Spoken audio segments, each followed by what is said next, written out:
દિશાથી હેડો એટલે દિશાનો માર્ગ જવાના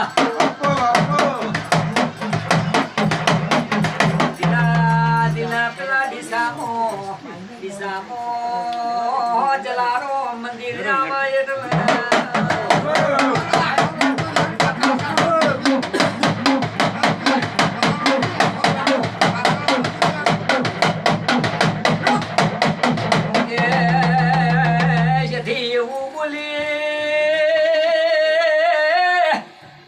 ધનેરા હેરતે હેરતે ચોક ગાયોનું ટોળું ના લાવું તો હું ડોંગિયાની જથી ના કેમ રહુલ્યા